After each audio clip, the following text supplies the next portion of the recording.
Le processus commence dans la nature, au sein des communautés, avec les tradithérapeutes, détenteurs du savoir traditionnel, ceux qui manient les feuilles et les écorces pour les soins. Dans ce jardin botanique de l'Institut de recherche et de développement des plantes médicinales et alimentaires du Breka, les chercheurs développent des recherches avec la flore terrestre et marine. Dans ce village, il n'y avait pas un poste de santé. Et donc, pour bien de leurs problèmes de santé, ils s'approvisionnent à partir de ce jardin botanique.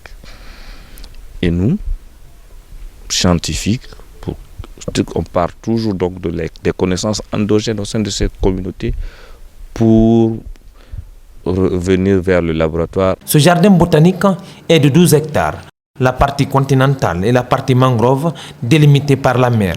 Il y a des plantes ici qui nous permettent de traiter le paludisme, telles que l'hypertension artérielle et puis le diabète, ainsi de suite. Des retours des enquêtes ethnobotaniques, les échantillons de ces plantes ou bien de ces feuilles sont séchés dans cette salle botanique avec leur nom vernaculaire. C'est ici que nous procédons au séchage de ces drogues pour faire partir l'eau et pouvoir après par la suite procéder aux extractions. Une fois sèche, cette drogue, aussi appelée médicament, est pulvérisée et transformée en poudre.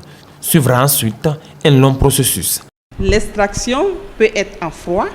Lorsqu'on fait l'extraction en froid, on vient au niveau de cet appareil pour le concentrer. On fait une concentration au niveau de cet appareil qu'on appelle le rotavapor. On peut aussi faire une extraction à chaud. Là, c'est avec cet appareil. Là, c'est un appareil avec lequel on fait une extraction à chaud. On appelle cet appareil le saucelet. À la fin, on obtient un antihypertenseur et antidiabétique. Ce phytomédicament avait commencé à être distribué par des entreprises guinéennes et commercialisé en officine. Malheureusement, le coût marketing et l'absence d'un budget pour ce volet marketing a fait que la distribution a été arrêtée. Par conséquent, la production également a été arrêtée. Les recherches continuent, mais le défi reste énorme. Un laboratoire inadapté, des moyens rudimentaires. Pour l'isolement d'une molécule, il faut 3 mois au lieu d'une semaine. Ce laboratoire n'est pas au standard requis. Donc il y a besoin d'infrastructures, il y a besoin de matériel, d'équipement.